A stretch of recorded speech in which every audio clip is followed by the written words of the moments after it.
Au tout début, c'est bien connu. Il y a la semence déposée par l'homme dans le ventre de la femme. Des spermatozoïdes par millions, un flot, un torrent de spermatozoïdes. Tous vont mourir, tous, sauf un. Pour eux, les messagers de la vie, c'est le début d'une véritable course au trésor, d'un sprint éperdu de plusieurs heures vers un rendez-vous galant, avec au bout, peut-être, la récompense du haut vainqueur et une fabuleuse promesse de vie. La rencontre avec un ovule. Agitant leurs flagelles, les spermatozoïdes progressent des heures durant, millimètre par millimètre, obstacle après obstacle. Le vagin et son acidité meurtrière, le passage encombré du col de l'utérus, l'utérus lui-même. Un véritable parcours du combattant. Les plus fragiles, les mal formés et les traînards capitulent. D'autres restent piégés ou s'égarent en chemin. Là se présentent deux tunnels différents, deux voies possibles. Seulement voilà, une seule de ces voies mène vers l'ovule. Dans cette course effrénée à la vie, il n'y a pas que l'énergie qui compte. Le hasard et la chance ont eux aussi leur mot à dire. De puissants courants freinent leur navigation. Des vagues font onduler un tapis de cils qui contrarie leur progression. Imaginez, les concurrents encore en lice ont déjà presque parcouru l'équivalent, pour eux, de la distance qui sépare la Terre de la Lune. Et pourtant, l'irrépressible force de la vie les pousse sans cesse vers l'avant. Enfin, au bout du long tunnel obscur, tel un astre mystérieux, l'ovule. Il suffit qu'un seul spermatozoïde, un seul, atteigne l'ovule, y pénètre et fusionne avec lui pour que naisse un espoir de vie. Chacun de ces millions de spermatozoïdes porte en lui son secret. C'est à ce moment-là que se joue la loterie de l'existence. Ils ne sont désormais qu'une centaine à explorer la surface de l'ovule.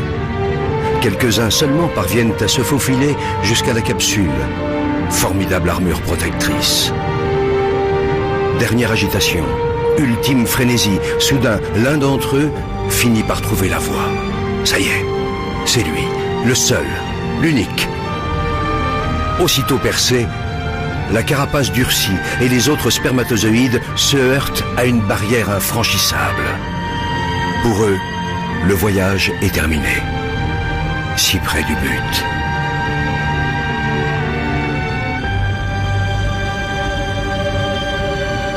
Pour le vainqueur, le périple continue.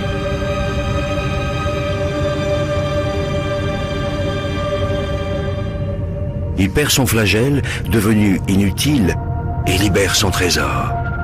Le patrimoine génétique de Manu s'unit à celui de Barbara. De cette union va naître une cellule unique au monde. Rêve d'amour, fruit du désir, et déjà esquisse de vie. Un œuf. Dès cette seconde, tout est déjà écrit, ou presque. Et puis le processus s'accélère.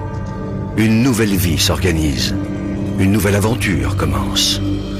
L'œuf, instantanément, se divise en 2, puis 4, 8, 16, 32 cellules identiques. Il entame en même temps un lent et long voyage. Au 3e jour de son expédition, il plonge dans une immense grotte qui lui sera bientôt familière, l'utérus. Au 6e jour, l'œuf sort de sa coque et se pose délicatement sur la paroi de ce très accueillant refuge. Il se construit un nid où, sauf imprévu, il a élu domicile pour 9 mois. Au fur et à mesure que l'œuf s'enfonce dans la paroi souple de l'utérus, il se transforme de façon radicale. Il commence par élaborer des connexions avec son environnement. C'est le futur placenta, une plateforme d'échange permanent avec le corps de Barbara. Simultanément, au centre, un disque se dessine. L'œuf se transforme et devient l'embryon. Âgé de 14 jours, il n'a pas encore la taille d'une tête d'épingle. Quelques jours plus tard, l'embryon s'est considérablement épaissi. Il repose maintenant au centre de 2 poches remplies de liquide. Une incroyable cascade de transformation l'agite. Cela commence par la formation du système nerveux. Sur son dos, une gouttière se creuse, puis, comme un ourlet, elle se referme sur toute sa longueur et devient un tube. C'est la future moelle épinière. Et ces deux bourrelets géants, ce sont les futurs hémisphères cérébraux. Pendant ce temps, l'embryon s'est enroulé sur lui-même. Un cœur rudimentaire prend lentement forme, des vaisseaux se dessinent. Le système circulatoire du sang s'ébauche.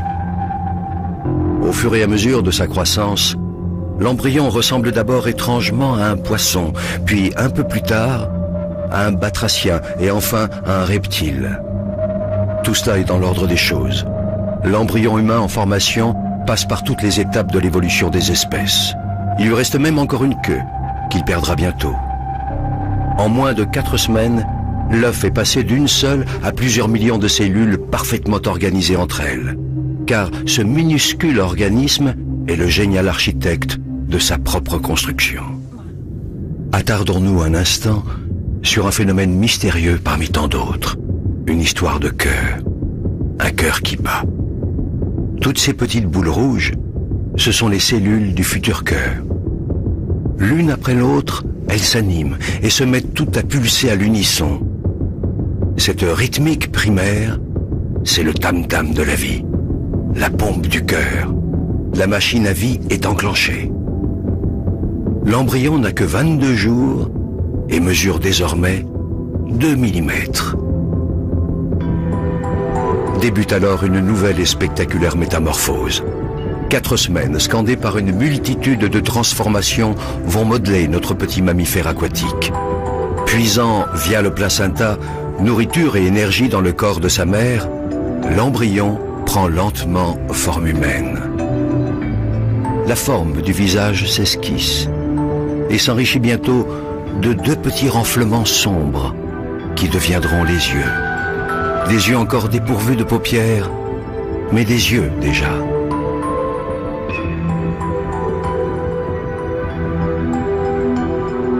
L'ébauche de tous les organes se poursuit.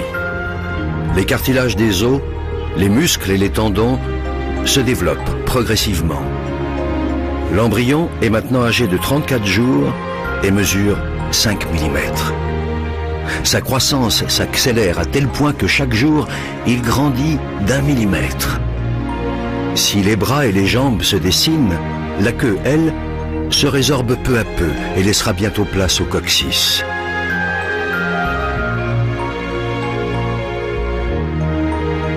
Les orifices de la bouche et des narines se sculptent. La nuque s'affine.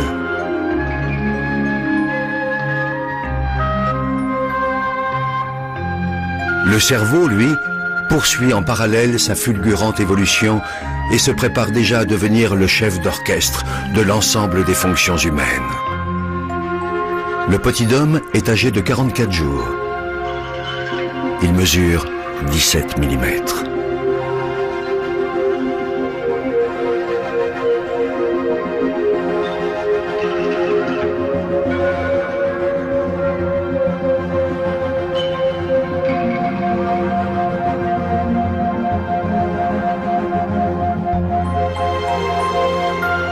Ses yeux se bordent de fines paupières protectrices. Les os de son dos se solidifient, sa tête se redresse. Son cœur, ses vaisseaux sanguins essentiels et la plupart de ses organes ont trouvé leur place définitive et se mettent à fonctionner. À 60 jours, l'embryon, qu'on appelle désormais un fœtus, mesure 3 cm et ne pèse que 11 grammes. Barbara achève son 2e mois de grossesse et tout se passe à merveille. Son enfant dispose de 7 mois encore pour grandir dans la tiédeur de son ventre, dans un univers protégé. Est-ce un lointain écho du bonheur de ses parents? Jusque-là, quasiment inerte, voilà que le futur bébé de Barbara et de Manu commence à bouger. Ce ne sont encore que d'imperceptibles tressaillements, trop ténus, pour que la mère en ait conscience. Pour comprendre ce qui se passe, essayons d'aller voir l'invisible. Pénétrons dans le cerveau de l'enfant à venir. Ici, à chaque minute qui passe, des neurones apparaissent par milliers. Simultanément, ces neurones se connectent les uns aux autres. Ingénieux agencement qui va permettre au fœtus de commander ses muscles et l'ensemble de ses organes. Les informations sont transmises sous forme de messages électriques et chimiques. C'est ainsi qu'à sa naissance, l'enfant de Barbara et Manu possédera plus de 100 milliards de neurones connectés les uns aux autres par 1 million de milliards de contacts. Même le réseau téléphonique ou informatique le plus sophistiqué du monde n'est rien en comparaison de cette formidable complexité du cerveau humain. Derrière cette fabuleuse machinerie, c'est le siège de l'esprit qui se développe lentement. Ici s'ancrera le goût du pain, de là jaillira le plaisir du verbe. Ici se déverseront les joies et les chagrins, et de là émergeront les rires ou la colère. Comme si l'écho de cette kyrielle de transformation résonnait en lui, le fœtus s'agite en tous sens. Mais Barbara, elle, ne sent encore rien. Le repas que Barbara vient d'absorber glisse le long de son œsophage. Dans son estomac, les aliments seront broyés et dissous en nutriments, sucre, graisse et protéines. Après bien d'autres péripéties digestives, ils rejoignent sa circulation sanguine.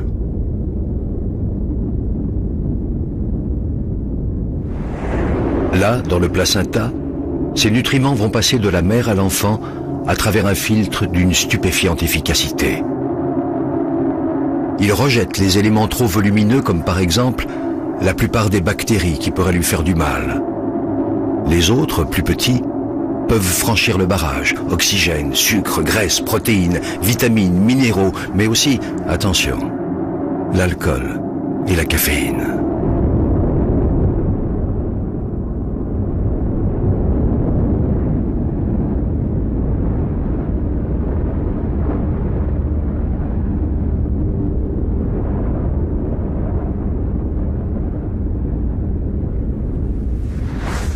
Une fois dans le sang fœtal, ils sont acheminés jusqu'au futur bébé par le cordon ombilical.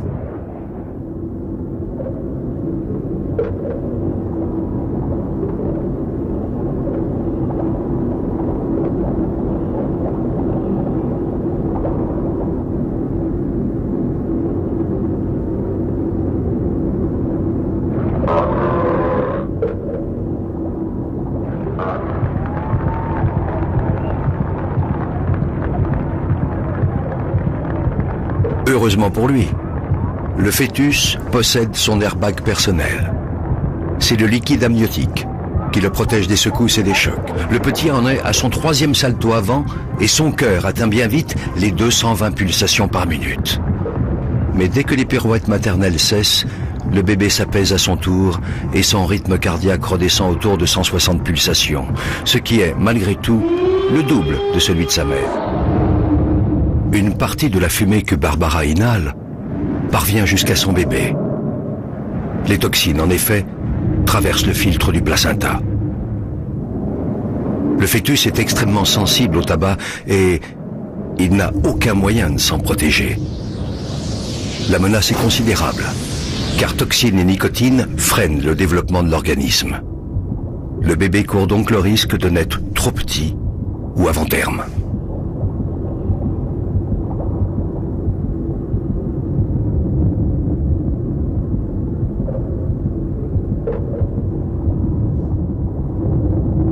D'autres substances toxiques représentent des dangers potentiels. L'alcool, par exemple, qui passe immédiatement du sang de la mère à celui du fœtus. Les dégâts provoqués peuvent être irrémédiables, malformation physique ou retard mental.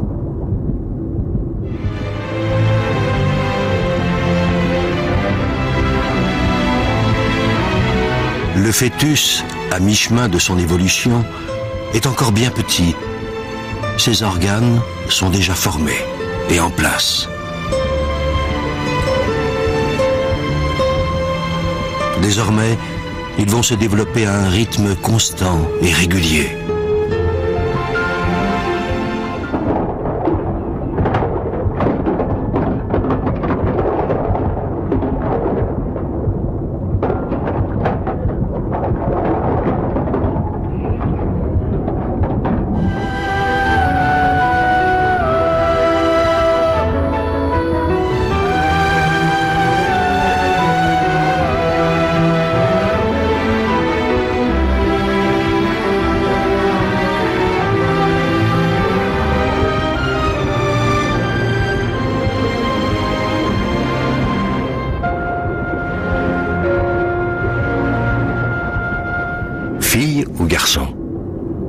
plan génétique, la partie est jouée depuis l'instant de la fécondation. Mais le sexe de l'enfant restera longtemps secret, jusqu'au 3e mois. C'est à cette époque-là de sa vie que se dessinent les organes génitaux qui lui permettront, le jour venu, de procréer à son tour. Le bourgeon génital évolue. S'il s'allonge, ce sera un pénis et donc un garçon. Remplis de spermatozoïdes immatures, ces testicules descendent dans la peau des bourses. Si c'est une fille, le clitoris, le vagin et les lèvres se forment progressivement, tandis qu'un stock de 2 millions d'ovules immatures se constitue dans ses ovaires. Le futur bébé absorbe de plus en plus l'eau du liquide amniotique. Depuis le 4e mois, ses reins fonctionnent. L'évacuation devient naturelle, il fait pipi. Le placenta agit comme un filtre, un peu comme des couches, et la plupart des déchets rejoignent les reins de sa maman.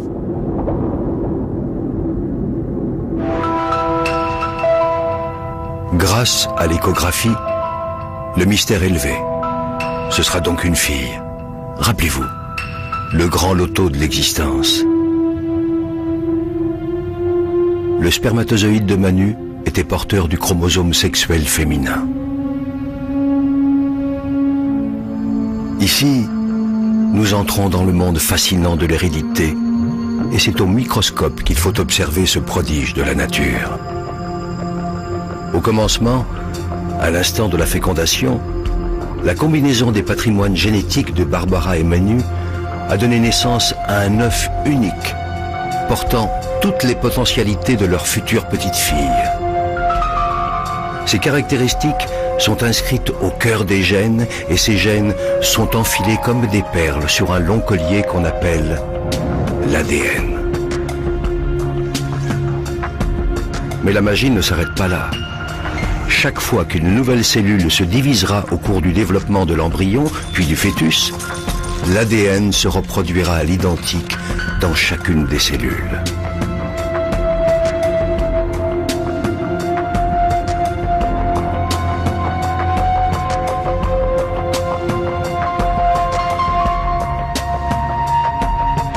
L'ADN, ce long fil de vie n'a pas fini de révéler ses mystères. Il porte donc cette fameuse hérédité que les parents lèguent à leurs enfants. La couleur de nos yeux ou de nos cheveux, notre groupe sanguin, mais aussi nos forces et nos fragilités. Tout semble donc inscrit dans nos gènes. Mais nos combinaisons génétiques évolueront dans le temps, seront soumises à notre environnement.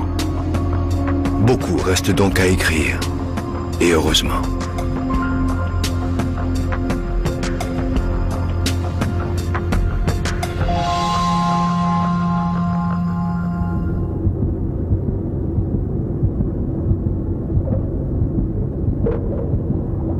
La petite réagit de plus en plus au bruit qu'émet l'organisme de sa mère, les battements de son cœur, mais aussi et surtout le son de sa voix, qu'elle apprend peu à peu à reconnaître.